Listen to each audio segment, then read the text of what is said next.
Pero espere. Puede ser un tal Juan María, un tal Javi María o un tal José María. Son cosas mías, ¿eh? Seguramente usted ahora hará un chascarrillo. De la lista, cuando termine usted de hacerse los selfies para los medios de comunicación, de la lista la tiene usted bastante equivocada.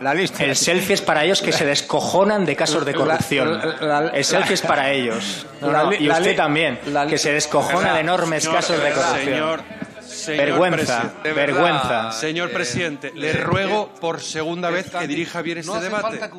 Es que no lo dirige bien, señor presidente. No, lo que está mal es que ustedes se dediquen a montarme una laraca cada vez. Nosotros, que se produce una no, provocación. Estamos comiendo la mierda de Aznar.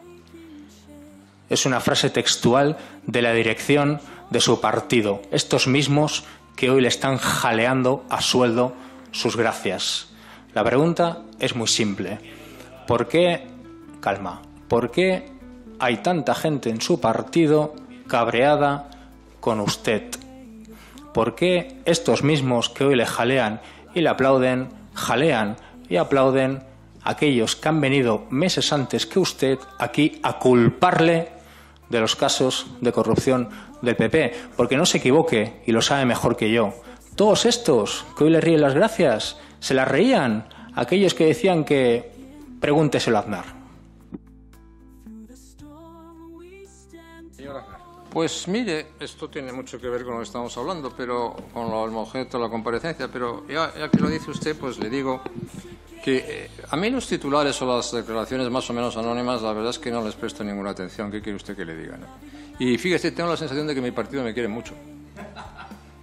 Eso a usted a lo mejor no le ocurre lo mismo, pero yo tengo la sensación que soy muy querido por mi partido, y tuve la fortuna además de tener un partido que se entregó a la política y a las responsabilidades que tenía con una dedicación y con una lealtad extraordinaria, y siempre le estaré muy agradecido, siempre le estaré muy agradecido y siempre estaré muy orgulloso de él. Gracias. Y como eso marca una diferencia muy importante, ¿no? Y me ha hecho una referencia también al tema de la guerra de la intervención en Irak. ¿Sabe usted? Dígame, por favor, si lo sabe, o si es capaz, dígame, ¿cuántos soldados españoles participaron en esa intervención? Dígame cuántos. ¿No puedo? Perdón, dígame el número. 2.600. Por favor, dígame el número y dígame las unidades. 2.600, 3 unidades. Perdón. 2.600, 3 unidades. 2.600. Medio millón de muertos. 2.600, 3 unidades. Eso es. Medio millón de muertos. 2.600, 3 unidades. Medio millón de muertos. Señor presidente. La verdad es que en este caso que no tiene la palabra, hombre. Le digo. Le invoco, señor presidente, el artículo 103. ¿Y cuál es el artículo 103, señor presidente? Por favor. Ahora me entero. Mientras tanto, la verdad es que en este caso, señor compareciente, reconoceremos que usted le ha formulado una pregunta directa, lo cual no ha ayudado mucho a la cuestión. Pero una vez dicho esto, señor Rufián, no me haga más esto de estar interviniendo. Ya sé que le han hecho una pregunta directa, pero seguro que usted conoce esto de la retórica, que consiste en que le hace la pregunta directa y usted contesta cuando le toca, ¿verdad? No lo haga más, por favor. Artículo 103. Que lo llame al orden. Bueno, no considero que haya elementos para... Yo estoy tratando de corregirlo y ustedes están ayudando bien poco. Muchas gracias. Señor presidente. Esos hombres a los que usted se refiere, esos hombres y mujeres a los que usted se refiere, que yo tuve la satisfacción de visitar, en su día actuaban bajo el mandato de las Naciones Unidas en una fuerza de estabilización. En una fuerza de estabilización bajo mandato de las Naciones Unidas con 50 países más. Con 50 países más. No participó ni un solo. Usted, además de ser el representante de un partido golpista y tener a sus jefes metidos en la cárcel acusados por rebelión y sedición, además de eso, apoya a un gobierno que, como ha dicho antes, vende mecanismos de alta precisión. Porque a usted eso apoya al gobierno, ¿verdad? Eso le gusta, apoya al gobierno, ¿no? Usted apoya, parlamentariamente apoya al gobierno, ¿no? Entonces, señoría, pongamos las cosas exactamente en su punto. Esos proyectiles de alta precisión que usted apoya, supongo que lo apoyarán también, supongo que lo apoyarán también porque les conviene, y les conviene, a lo mejor, para seguir intentando romper el orden constitucional y el sistema parlamentario en España. Por eso les conviene. Y eso, señoría, sí que es ser el representante de un partido golpista. Y no hay peor corrupción que aquella que quiere romper la convivencia y el orden constitucional entre los españoles. Lo han conseguido entre los catalanes, pero le digo que lo van a perder. No conseguirán sus propósitos. Venga, vale. Usted me acusa de ser miembro de un partido golpista con, según quién, en la cárcel. Yo le acuso de ser miembro de un partido golpista con corruptos en la cárcel. Nosotros dijimos que sí a una moción de censura, no de apoyo, no era un sí a Pedro Sánchez o al PSOE, sino que era un no para echar a ladrones y a carceleros como usted de la Moncloa. Señor presidente, invoco el artículo 103. Está faltando al decoro del compareciente. Yo creo que ya va siendo hora de poner un poquito de orden en esta sala. Bien, yo creo, sobre todo si usted ayuda. De forma que, mire usted, aquí se están diciendo cosas durísimas de un lado del otro, unas con un estilo y otro de otro. Y a mí me parece, no es lo que deseo, pero desde luego lo que no voy a hacer es convertir esto en una permanente trifulca. Aquí ya nos hemos acostumbrado a las palabritas duras, excesivas. Yo creo que el señor compareciente expresa perfectamente sus posiciones, no creo que esté acosado por nadie. Al señor Rufián ya desisto de conseguir que lo diga de otra manera, pero lo más importante es que consigamos acabar con esta. Adelante. Ergo, evidentemente no apoyamos la venta de armas a teocracias asesinas, tal y como usted, por cierto, ya que se acuerda tanto de según qué cosas. Mire, ¿se acuerda de este señor? No se cabreó tanto con estos dictadores y estas dictadoras cuando se abrazaba a Obiang. Tengo más, es un rato solo. Mire, cuando Gaddafi no era tan malo, cuando usted no había inoculado a los medios de comunicación junto con sus socios de que este señor no era tan malo. Usted se hacía fotos y bueno, le pido por favor una vez más que tenga vergüenza y que no me hable a mí aquí de bombas. Repito, no me hable a mí aquí de bombas. Tenga un poquito de vergüenza. Sexta pregunta, quedan un montón. Le recomiendo, señor Aznar, que sea breve. ¿Es cierto que el banquete y las luces de la boda de su hija se pagaron con mordidas de la Gürtel? ¿Les suena Special Events, Apogee, Kermés Sonido? Son las empresas, y no lo digo yo, no lo dice un secesionista golpista, sino que lo dicen los jueces, que se encargaron de pagar las luces y el banquete de la boda de su hija, que le puedo asegurar que a mí me importa muy poco. Me importa el momento que parece ser que se robó para pagarla. Y me importa el momento que parece ser que las empresas que le acabo de citar eran del Bigotes y de Francisco Correa. La pregunta es muy simple. ¿Se pagó la boda de su hija con mordidas de la Gürtel y un chascarrillo, ya que le gustan tanto a usted y a sus compañeros? ¿Cómo es posible que de la boda de su hija solamente queden por imputar los camareros?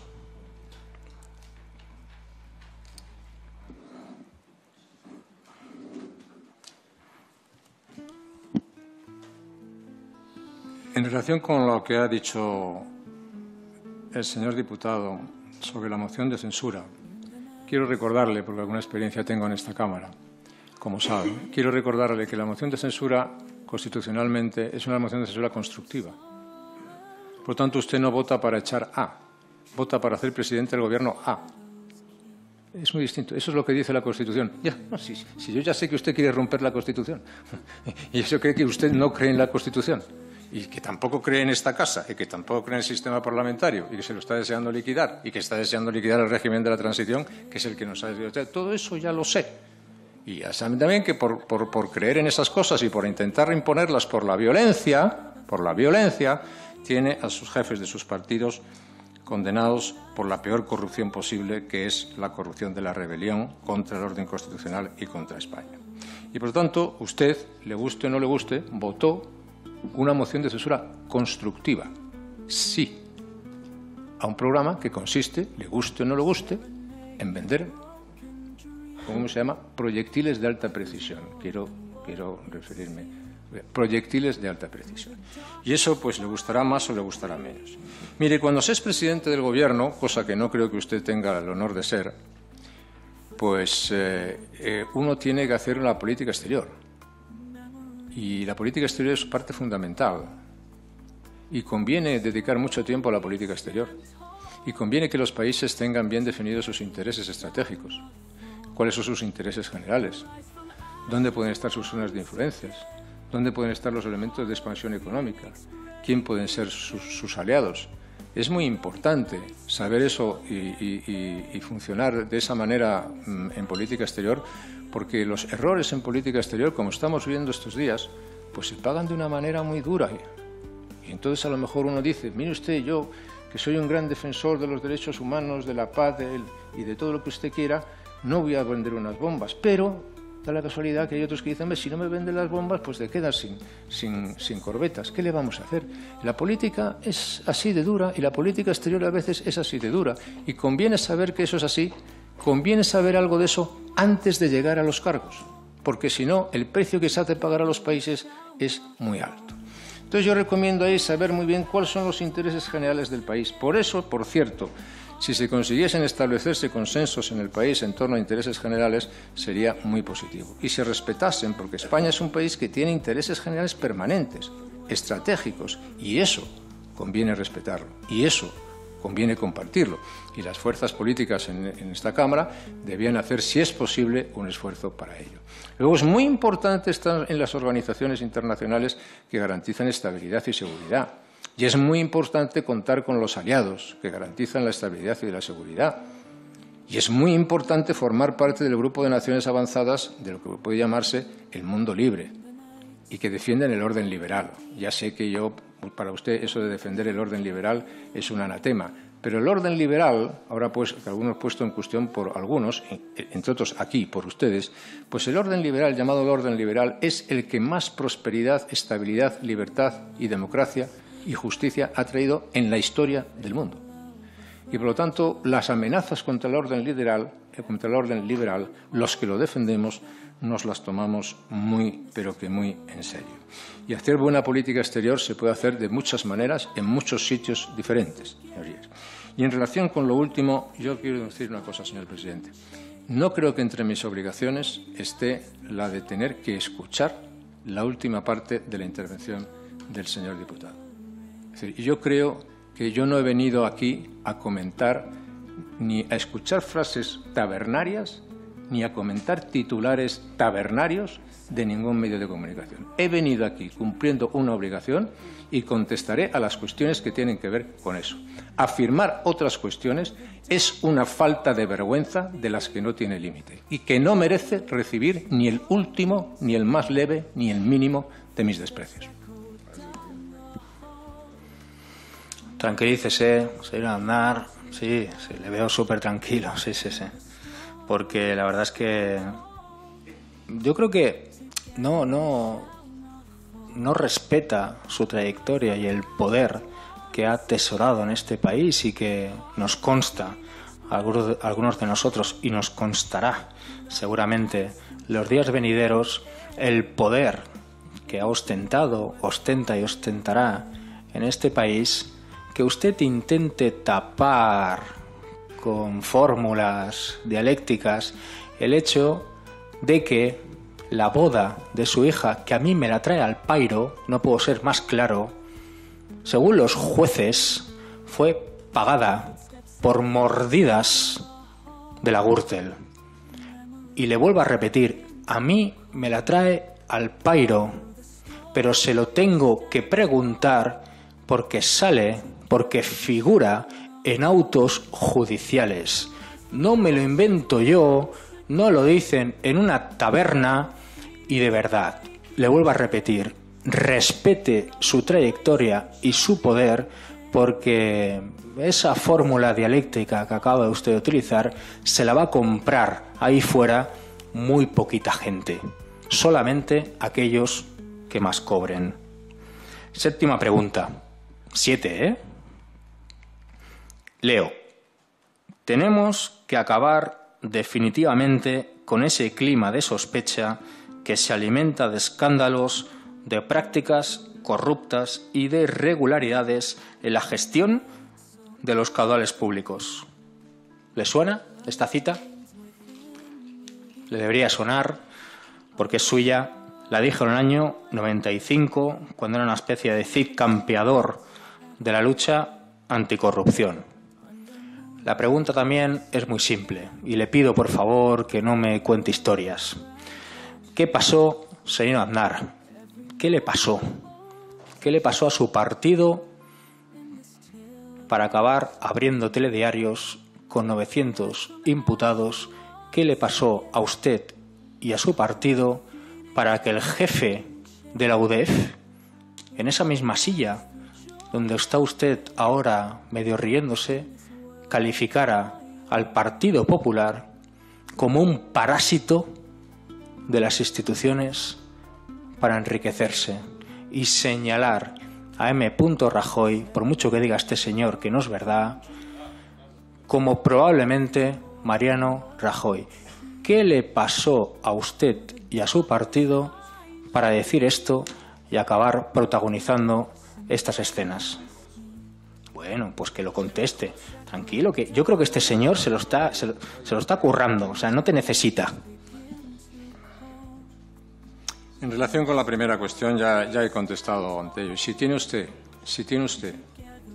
y puede mostrar las sentencias en donde se dice que una parte de... Dígame usted una sentencia de un juez donde se diga que una parte de la boda de mi hija fue pagada de una manera extraña. Dígame una, por favor. Dígame una. Si no lo hace, no está usted faltando la verdad. Dígame una sentencia. Una. Y dígame, por favor, el nombre del magistrado o el nombre del tribunal. Dígame una. Porque eso es exactamente lo que significa ser un corrupto de las palabras, señor diputado. Eso es lo que significa hacer corrupción con el lenguaje y acusar infundadamente a alguien de algo que no tiene ningún sentido y que es un disparate y que no tiene nada que ver, además, con los asuntos que estamos viendo. Mire, y le voy a decir una cosa. Yo, siendo presidente del Gobierno, he tenido que afrontar crisis económicas. He tenido que hacer reconversiones y reformas importantes del sector público. Me he tenido que enfrentar a problemas gravísimos de terrorismo. He tenido que tomar decisiones muy difíciles para que España formase parte de la moneda única, del euro. Muy difíciles. Y puedo al final de 8 años prestar una hoja de servicios en esos términos más que relevante, en términos de creación de puestos de trabajo por millones. Más que relevante. Y le voy a decir, en ninguno de esos supuestos, señoría, no ha habido nadie que haya podido decir con un mínimo de credibilidad que el comportamiento que yo he tenido no ha sido un comportamiento correcto, sujeto siempre a las normas legales. Y se lo repito, en crisis económica, en reformas del sector público, en entrada de España en el euro y en la lucha contra el terrorismo. No hay nadie que pueda decir que ni una sola vez no se ha cumplido la ley de una manera escrupulosa. No hay nadie que después de tantos años de ejercicio público lo pueda decir. Y lo quiero reiterar aquí con su pregunta esta mañana. Y ya está, señor presidente. Entiendo que la UDEF, yo ya sé que yo no, pero entiendo que la UDEF no le merece ningún respeto, más que nada porque no me ha contestado. Puedo volver a intentarlo.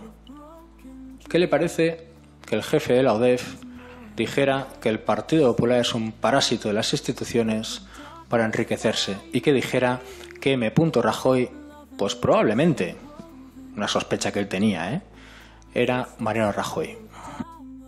Ignoro completamente esas declaraciones del jefe de la UDEF, pero también la UDEF es la que dice, justamente, en las investigaciones que dan a la sentencia, la que tantas veces se ha hablado aquí, que no existe la más mínima prueba ni evidencia de relación entre ningún tipo de comisiones y adjudicaciones, ni en la Administración central, ni en la Administración autonómica, ni en la Administración local. Por lo tanto, el mismo respeto que usted exige para opiniones de la UDEF, dígalo para la consecuencia de investigaciones de la UDEF que figuran también dentro del procedimiento al que he hecho referencia. Y ese es el respeto que a mí me merece la UDEF, el respeto en un sentido y en otro sentido. Bueno, en una parte, sobre todo, la parte que le conviene. Un matiz, usted no es el... ¿Cuánto queda? Usted no es el protagonista de una especie de milagro económico junto con su ministro de Economía de la época, Rodrigo Rato. Usted es el responsable de sacar de las universidades y de las escuelas a mi generación. Se lo digo con conocimiento de causa, sí. Sacarles de las universidades y de las escuelas, prometerles salarios relativamente altos para tener entre 18 y 25 años y ponerles a enyesar paredes. Y prometerles que con las pagas extras podían pagar la hipoteca. Los mismos que a partir del año 2008 les dejaron caer y fueron desahuciados. Usted no es el responsable de crear millones de puestos de trabajo. Usted es el responsable de precarizar a una generación entera. Así que le pido un poquito menos de orgullo en ese sentido. Preguntas concretas, señor Aznar. ¿A qué se dedica su yerno, Alejandro Gac?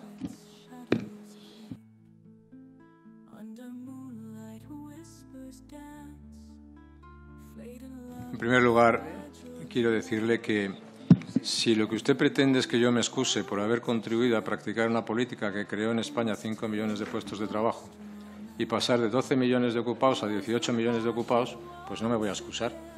¿Qué quiere que le diga? ¿Eso significa sacar a la gente de las universidades? No, hombre, no. Entró más gente que nunca en las universidades. Y tuvo más oportunidades que nunca. Pero cuando se gasta más de lo que se ingresa, cuando los déficits se disparan, cuando los países se endeudan, cuando se hace todo lo contrario de lo que se hizo entonces, que promovió los 6 millones de puestos de trabajo, es cuando tienes problemas. Es cuando la gente sale de la universidad y cuando la gente se queda en paro. Ahí es cuando vienen los problemas. Pero eso es lo que usted defiende. Y entonces, ¿yo qué quiere que le diga? Y en relación con la última pregunta, yo creo que es absolutamente fundamental. Supongo que tengo todo el derecho a no contestarla. Pero fíjese, señorías, que no tengo ningún problema en contestarla. El señor Alejandro Agag es un empresario de mucho éxito, no solamente en el país donde vive, que es el Reino Unido, sino en todo el mundo. De lo cual yo me siento especialmente orgulloso y satisfecho. Pareciera ser que es el Steve Jobs de la Gürtel. Más que nada porque salen todos los papeles o prácticamente todas las facturas, me corrijo, de la Gürtel. No insulto. Digo, ¿es Steve Jobs? ¿Steve Jobs es un insulto, Teo? Sí. ¿Ah, sí? Ah, perdón. Vale. Steve Jobs de la Gürtel, no sabía que era un insulto. Cuando usted anunció que venía, y con esto ya acabo, señor presidente, nosotros hicimos un llamamiento vía redes sociales para que nos mandaran preguntas. Hemos hecho una selección de 3 de las 900 enviadas en 24 horas. Lo haré en medio del ruido de Teo y del resto. La primera es Loli de Sevilla. ¿Duerme usted bien? Y concreta, por la Gürtel y por Irak. ¿Me puede responder sí o no? La segunda es Alberto de Santiago. Siendo lo que todo el mundo sabe que es, ¿cómo hace para que los medios de comunicación nunca lo publiquen? Y la tercera es Mari. Sí, siendo lo que todo el mundo sabe que es, ¿cómo hace que los medios de comunicación no lo publiquen? Se lo estoy diciendo yo. Y la tercera, Mari de Cornellá, ¿tiene algo que decirles a los padres de los asesinados, muertos en definitiva, del Jack 42. Con esto ya acabo, señor presidente. Una conclusión, si tiene a bien el señor Aznar contestarme. ¿Usted ha visto, son 30 segundos, señor presidente, ¿usted ha visto El Padrino? Yo es que siempre acabo igual, ¿sabe? Y no me va a contestar, pero se lo digo yo. Hay una escena que, la primera, que a mí me gusta especialmente, que es la boda de la hija de Vito Corleone. Y hay una escena muy chula, la del principio, en la que Vito Corleone está en el despacho acariciando un gato y le están pidiendo un favor muy concreto. Y Vito Corleone viene a decir, ¿qué he hecho yo para merecer tan falta de respeto?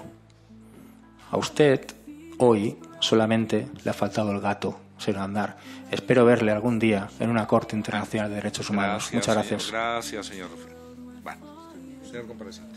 Pues mire usted, ya que se ha interesado tanto por mi biografía, le quiero decir para terminar, uno, que duermo muy bien. Dos, en este momento no tengo gato, pero tuve uno cuando era pequeño y tuve 3 en la Moncloa. Lo que sí tengo es un perro precioso. Y si usted lo quiere salir a acompañarme un día a pasear, pues igual pasea con familiaridad. Hasta a lo mejor me llama José María o me llama Pepe, fíjese usted. Lo que quiero decirle es que... señoría, es que después de su intervención le repito mi recomendación.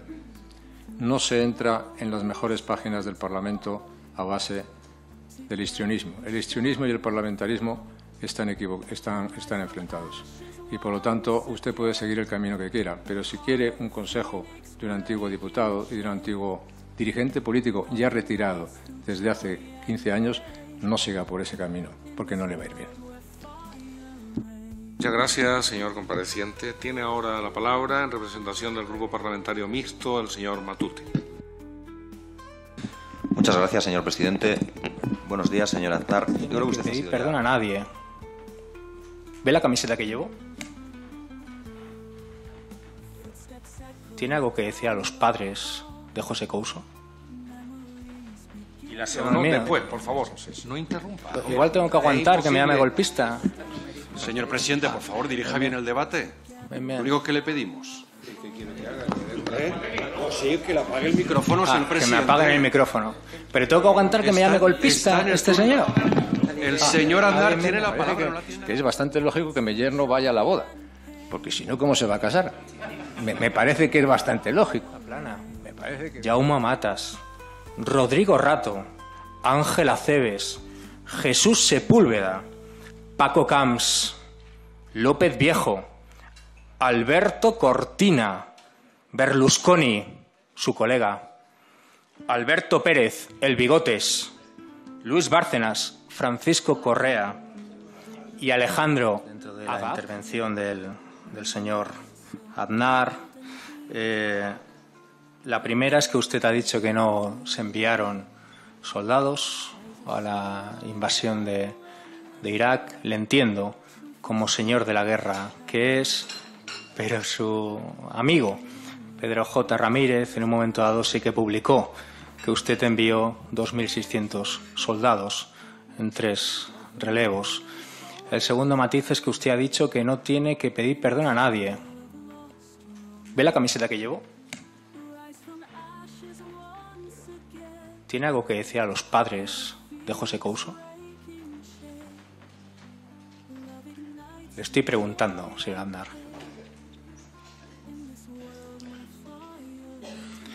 Entiendo por su cara que no. Y el segundo matiz es que usted se ha solidarizado con el preso corrupto Zaplana. Yo me solidarizo con mis compañeros presos políticos por la democracia y por los exiliados políticos. Primera pregunta, señor Aznar. Usted ha sido presidente de un partido condenado por sentencia firme, por corrupción. Usted ha sido presidente de un gobierno con decenas de cargos públicos condenados por corrupción y usted ha sido responsable de una invasión que provocó centenares de miles de condenados a la muerte más vil. La pregunta es muy simple. ¿Tiene usted vergüenza?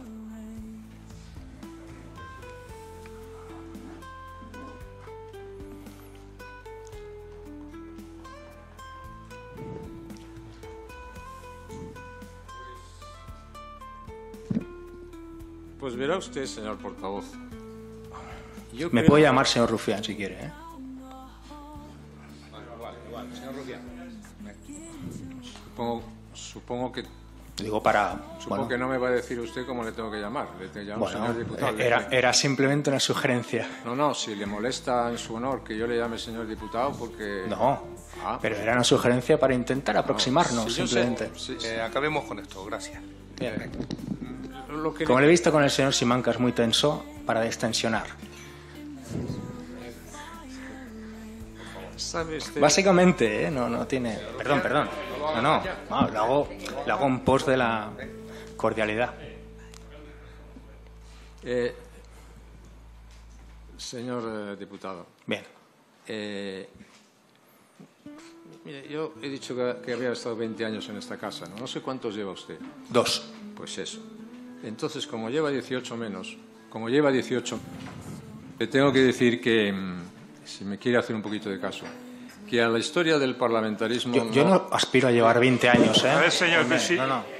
Perdón. Señor Rufián, no interrumpa más, por favor. Tranquilo. Baje mejor. Es mejor bajar el micrófono y entonces así no hay riesgo de... Lo digo, me ha parecido entender que el señor Aznar pensaba que yo quería estar 18 años como él. Pero mire, como tenemos tiempo, estoy seguro que entiende que el señor Aznar dice lo que considere, después usted va y... Perfecto. El señor diputado me permitirá el consejo de un diputado que ha estado más años en esta casa, de que no creo que se pase la historia del parlamentarismo por vía del histrionismo. Yo sé a qué ha venido usted aquí. Supongo que no ha venido a aclarar la verdad. Ni tampoco es que venga, yo creo, con mucho entusiasmo a unas instituciones pertenecientes a un régimen que ustedes quieren destruir. Usted es el representante de un partido golpista que quiere destruir el orden constitucional, que quiere acabar con estas cámaras, que quiere acabar con el sistema de libertades en España y que además de eso tiene a sus representantes en prisión, condenados o acusados por rebelión, por sedición, por enfrentamiento a la autoridad, por violencia. Para ser el representante de un partido golpista que quiere romper el orden constitucional, ha empezado usted aquí provocando de una manera muy grande. Le pido que no sea tan duro con su propio partido. Solamente hay que ver su... No interrumpa más, por favor. Es que golpista es su partido, pero no el mío. Después, por favor, no interrumpa. Igual tengo que aguantar que me llame golpista. Señor presidente, por favor, dirija bien el debate. Lo único que le pedimos. Sí, que le apague el micrófono, señor presidente. Que me apaguen el micrófono. Pero tengo que aguantar que me llame golpista este señor. El señor Aznar tiene la palabra, no la tiene nadie más. No. Aguantaré que me llame golpista. Guardemos las vísceras en el closet, como se suele decir. Esto no es fácil, como ustedes saben, y entonces vamos a intentar facilitar las cosas. Señor Rufián, cuando no le toque hablar, por favor, ¿le importa bajar el micrófono y apagarlo? Aguantaré que me llame golpista, señor. Sí, después lo contesta usted, pero si usted tiene todo el derecho de hacer eso, pero después, por favor. Sí. Muchas gracias, señor presidente. Dice usted que el Partido Popular es un partido que ha sido condenado por corrupción, y eso es absolutamente falso. La sentencia a la que usted se refiere, lo vuelvo a repetir otra vez, aunque lo he dicho muchas veces anteriormente, y me remito a ello, la sentencia a la que usted se refiere es una sentencia que habla de participación a título lucrativo en 2 operaciones muy concretas en Madrid, en la provincia de Madrid. Y entonces eso, señoría, no es ser un partido corrupto. Es decir, sobre esas cuestiones, desde luego, sin ningún tipo de pruebas, sin ningún tipo de nada más que con estimaciones y con presunciones, desde luego yo no voy a aceptar que se dé por hechos probados lo que son simplemente conjeturas, de ninguna manera, señorías. Y lo que son también en una sentencia, como lo que he dicho, aseveraciones que pueden ser más o menos entendidas, que pueden ser más o menos respetables, pero que no tienen un carácter vinculante jurídico para el Tribunal Supremo en donde está recurrida esas sentencias. En relación con las otras cuestiones que usted ha planteado, me voy a referir a una. Yo no he manifestado mi solidaridad. Se habla mucho de los ministros. Y sabe usted, yo hice en 8 años 71 nombramientos ministeriales. No quiero decir que nombré a 78 ministros, que nadie se equivoque, no, no. Dice 71 nombramientos ministeriales, que es distinto. Entonces, en esos 71 nombramientos ministeriales hay un ministro, uno, que ha sido condenado en sentencia firme. Uno. Y ha sido condenado por hechos que no tienen nada que ver con su acción de gobierno. Hay ministros, o exministros que han sido citados como testigos o investigados. Supongo que eso no significa que no se esté o que no estén cooperando con la justicia, ni eso destruye la presunción de inocencia. Excepto que aquí también se está aplicando una regla peligrosamente, y permítame esta reflexión, peligrosamente que está ocurriendo en España, en todos los niveles, y es que la presunción de inocencia se está convirtiendo en presunción de culpabilidad. Y se están invirtiendo la carga de las pruebas de una manera muy peligrosa. Aquí quien acusa de algo no tiene que demostrar la acusación, sino simplemente se tiene que demostrar que es inocente. Y eso es exactamente la inversión de la regla esencial que existe en un Estado de Derecho. Y eso que ocurre continuamente en la vida pública española es algo que, permítame que lo diga, me parece extraordinariamente grave y peligroso para la buena salud democrática de la vida española. El restablecimiento de la presunción de inocencia y la responsabilidad de que quien hace una acusación la tenga que demostrar, eso es algo que no debemos olvidar nunca, porque si no, no estaremos haciendo un buen favor al Estado de Derecho. Yo entonces le quiero decir que de todos estos señores que se dicen en todos los ámbitos, solamente uno tiene una sentencia firme. Ninguno de ellos ha sido llamado por ningún juez ni por ningún tribunal, ninguno, por hechos que tengan relación con su ejercicio de la acción de gobierno. Ninguno. Y en relación con el señor Eduardo Zaplana, ya que me da usted la oportunidad, yo no manifiesto ninguna solidaridad con el señor Eduardo Zaplana. Manifiesto mi preocupación por el estado de salud de Eduardo Zaplana, que tiene una enfermedad muy grave de leucemia, de la cual ha sido tratado y está en tratamiento. Muy grave. Y manifiesto mi preocupación por su estado físico, naturalmente.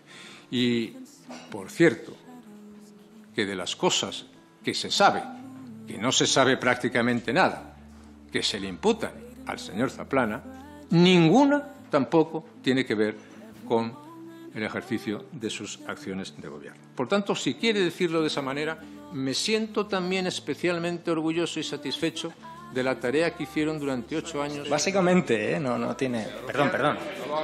No, lo hago en pos de la cordialidad. Señor diputado. Bien. Mire, yo he dicho que había estado 20 años en esta casa, ¿no? No sé cuántos lleva usted. 2. Pues eso. Entonces, como lleva 18 menos,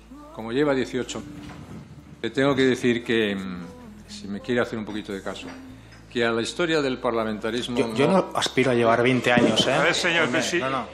Rufián, señor Rufián, no interrumpa más, por favor. Baje mejor, sí. Es mejor bajar el micrófono y entonces así no hay riesgo de... Lo digo, me ha parecido entender que el señor Aznar pensaba que yo quería estar 18 años como él. Pero mire, como tenemos tiempo, estoy seguro que entiende que el señor Aznar dice lo que considere, después usted va y... Perfecto.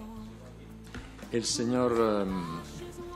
señor diputado me permitirá el consejo de un diputado que ha estado más años en esta casa, de que no creo que se pase la historia del parlamentarismo por vía del histrionismo. Yo sé a qué ha venido usted aquí.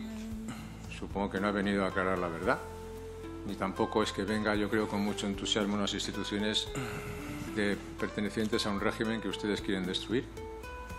Usted es el representante de un partido golpista que quiere destruir el orden constitucional, que quiere acabar con estas cámaras, que quiere acabar con el sistema de libertades en España y que además de eso tiene a sus representantes en prisión, condenados o acusados por rebelión, por sedición, por enfrentamiento a la autoridad, por violencia.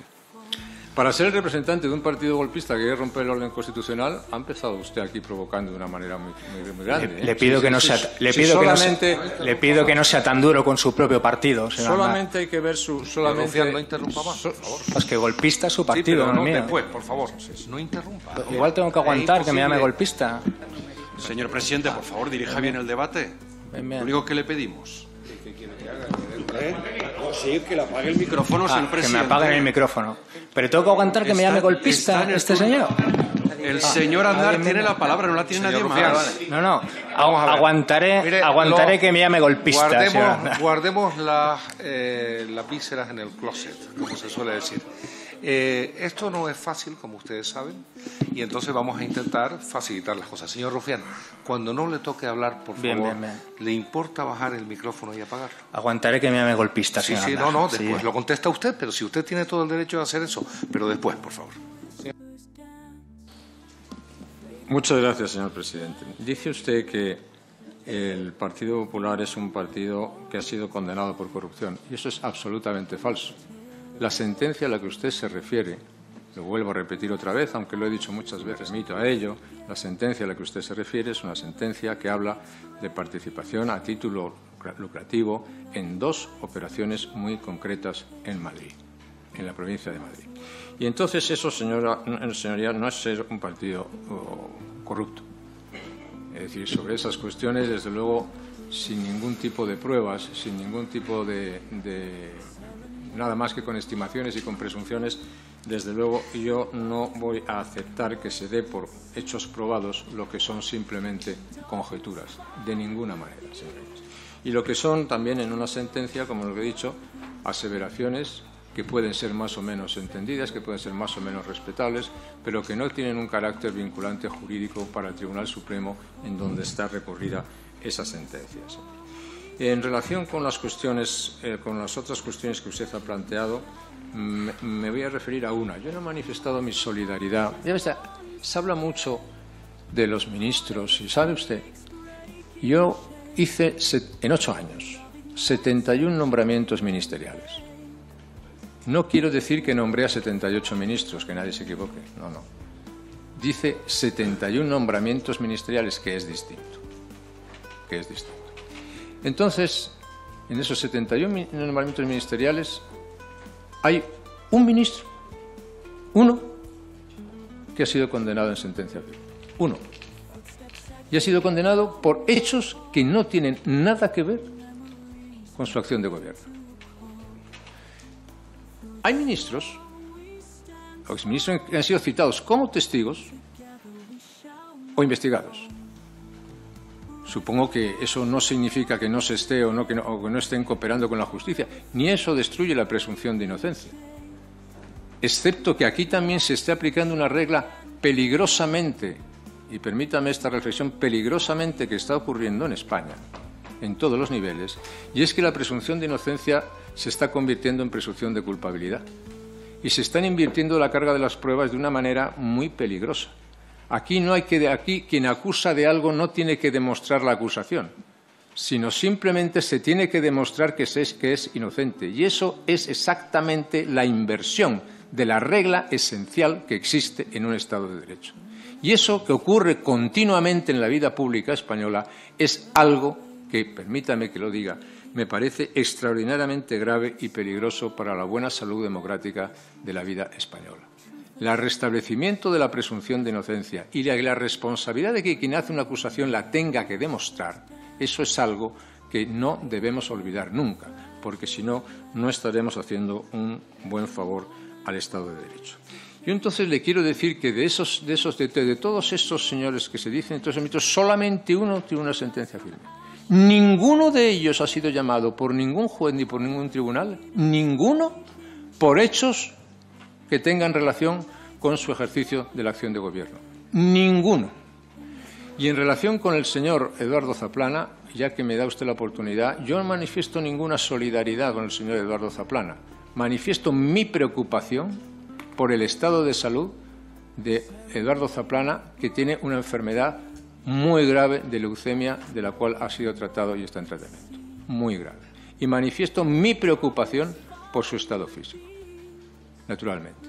Y, por cierto, que de las cosas que se sabe, que no se sabe prácticamente nada, que se le imputan al señor Zaplana, ninguna tampoco tiene que ver con el ejercicio de sus acciones de gobierno. Por tanto, si quiere decirlo de esa manera, me siento también especialmente orgulloso y satisfecho de la tarea que hicieron durante 8 años los ministros. Ya le contesto yo, no tiene vergüenza. El primer matiz, usted se solidariza con sus presos corruptos. Yo, repito, me solidarizo con mis presos demócratas. El segundo matiz es que no tiene vergüenza porque usted defiende a un partido fundado por golpistas del año 36 y nosotros simplemente queremos votar nuestro estatus político. Les recuerdo que no está en un plató de 13TV. Y tercer matiz, ¿ve esto? Este es su primer gobierno. Usted en los últimos 36 años ha sido diputado por el PP, presidente del PP de Castilla y León, presidente de Castilla y León por el PP, presidente del gobierno por el PP y presidente del PP. ¿Es esto correcto, señor Aznar? ¿Sí o no? Va, contésteme. En primer lugar, muchas gracias. En el año 1936 y de algunos siguientes, pues hablamos de su partido, ¿eh? Pero yo le remito de nuevo a las memorias y a las páginas de un presidente conservador. Basta con que se lea usted a don Manuel Azaña para darse cuenta en qué partido usted milita. Pero como son ustedes reincidentes, ustedes ya dieron un golpe en 1934, precisamente contra el gobierno de la República, ¿sabe usted? Ya lo dieron un golpe y lo perdieron. Era contra el gobierno de la República. Ahora será un gobierno de la República de centro derecha. Ustedes tenían un consejero de gobernación que fue condenado y apartado del cargo por contrabando de tabaco. Por contrabando de tabaco, consejero de gobernación, que se dedicaba al contrabando de tabaco, que no está mal. Fue suspendido de militancia por su partido, pero al mismo tiempo fue contratado por su partido a la media hora siguiente, por una fundación de su partido. Claro, entonces, voy a hablar de mi ministro. Usted dígame el ejemplo de un ministro. Pero le voy a decir una cosa. Jesús Sepúlveda, Paco Camps, López Viejo, Alberto Cortina, Berlusconi, su colega, Alberto Pérez, el Bigotes, Luis Bárcenas, Francisco Correa y Alejandro Agag. ¿Sabe que comparte toda esta gente? No es un chiste, ¿eh? Se lo pregunto seriamente. Toda esta gente, se lo digo yo, antes de que me haga una diatriba de 40 minutos comentándome lo que pasó en el 36 como si fuera un simple troll de Twitter. Toda esta gente fue a la boda de su hija en el Escorial. Y yo le pregunto, ¿tiene usted la vergüenza hoy aquí de decirme a mí, a la cara, que no tenía ni idea de lo que sucedía ahí dentro? Que más que un gobierno, más que una boda, parecía un cártel. Muchas gracias. ¿Me importaría, señor diputado, repetir la lista? Que acredita que el Partido Popular fue partícipe lucrativo, es decir, que no sabía de la comisión de lo que se estaba pasando, por un importe aproximadamente de 100 y pico mil euros o 200.000 euros, no dirá, me dirá usted que dentro de esos parámetros, de los parámetros que estamos hablando, es una cantidad bastante modesta, bastante bien de la modestia del Partido Popular. Si usted conoce la lista de invitados de cualquier acontecimiento y es capaz de retenerla en la memoria y es capaz de saberla, pues oiga, a lo mejor tiene un futuro por ahí, ¿eh? Así, organizando eventos tiene un futuro por ahí a lo mejor, ¿eh? Y desde luego, en lo que se refiere a mí, ya le he contestado. Venga, muy bien, señor Aznar, no tengo nada más que decir. Si usted considera que esa es una respuesta, se lo comprará según quién. Yo lo que no invitaré es a corruptos, mis futuros hijos o de mi hijo presente, y eso usted, por muchos chascarrillos y por muchos lacayos que le aplauden, no lo podrá esconder. Señor Aznar, ¿cuándo accede usted a la presidencia del Partido Popular? Esta es corta, por favor. un comentario a lo anterior, porque le deseo que no invite a ningún corrupto, porque sobre todo le deseo que usted probablemente sepa qué van a hacer las personas dentro de 20 años, dentro de 25 años. No, en ese momento estaban robando tampoco ya. Invita a golpistas. Estaban robando si ya. tiene que invitar a alguien, tampoco invita a golpistas. Estaban robando ya en ese momento. No va a llenar su voz. Es que estaban robando ya en ese momento. No le vaya a crear problemas a su hijo. Y usted hijo. lo sabía. Perdone, señor Estaban robando. De verdad, señor Rufián, ¿qué pretende? Hombre, no me lo haga más. Le digo, no me lo haga más. Repetir la pregunta, perdóneme, es que no... Usted tiene mucha memoria como opositor que es. ¿Cuándo accedió usted a la presidencia del Partido Popular, por favor? Y si me lo puede contestar muy cortito, yo se lo agradezco. De la presidencia del Partido Popular accedí en abril de 1990. ¿Hasta? Formalmente hasta primavera del 2004, creo que abril del 2004, formalmente. Realmente hasta septiembre del año 2003. Sí. Pero espere. Puede ser un tal Juan María, un tal Javi María o un tal José María. Son cosas mías, seguramente. Usted ahora hará un chascarrillo y sus compañeros, un poco sospechoso de ser secesionista, judeomasónico, bolivariano y todo aquello que a usted le gusta tanto, dice, se llama ADADE, Asociación de Abogados Demócratas por Europa. Dice, este señor de aquí, si le pueden enfocar, se descojona, pero me parece gravísimo, dice que J.M. de los papeles de Bárcenas es usted. Por mucho que se ría este señor de aquí, que manda un montón en este país, le pregunto, ¿es usted? En primer lugar, le vuelvo a agradecer que se interese tanto por mi biografía y con tanta familiaridad. JM puede ser José María, JM puede ser Juan María, puede ser José con M, puede ser muchas cosas. Igual hasta termina usted llamándome Pepe, pero lo siento mucho. No tengo noticia, ni sé, no tengo nada que ver con esas siglas. Ni con esos papeles, ni con esas siglas. Eso es lo que le puedo decir. Y por lo último, a lo que se refiere de una asociación de abogados que no sé cuál es, que dice o afirma una cosa, pues que si le dice o lo afirma, que lo pruebe. Que lo pruebe. Porque estamos exactamente en lo que decía antes, señor diputado. Yo no tengo que probar ninguna inocencia y por eso no tengo que pedir perdón de nada. Diga de qué. Quien me acuse de qué. Pero que sepa bien de qué acusa. Lo puede hacer aquí o lo puede hacer fuera de aquí. Si lo hace aquí, efectivamente, está sujeto a las reglas que afectan a los parlamentarios y a la inviolabilidad parlamentaria. Si lo hace fuera de aquí, pues que también se lo piense bien. Pero que piense si con eso presta un servicio al país, presta un servicio a la democracia, presta un servicio a las libertades. La presunción de inocencia, la presunción de culpabilidad, no puede ni debe ser alterada. Y la presunción de culpabilidad no la puede sustituir en ningún caso. Y no se puede insultar ni difamar a personas sin prueba ninguna, sin vulnerar los elementos más esenciales y prioritarios y los pilares fundamentales del Estado de Derecho y de las sociedades libres. Esa es una cuestión que debería tener su señoría muy bien presente.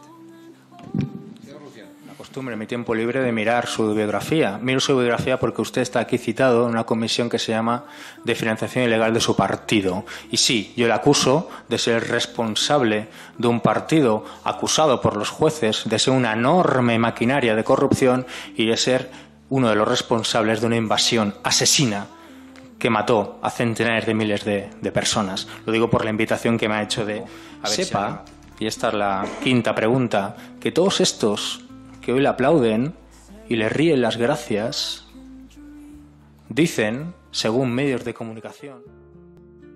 Gracias por quedarte hasta el final. Si este análisis te ha aportado valor, la mejor forma de apoyar este proyecto es haciendo que llegue a más gente. Compártelo por WhatsApp con esa persona que sabes que le interesará. Y para no perderte el análisis de mañana, suscríbete y activa las notificaciones. Nos vemos mañana.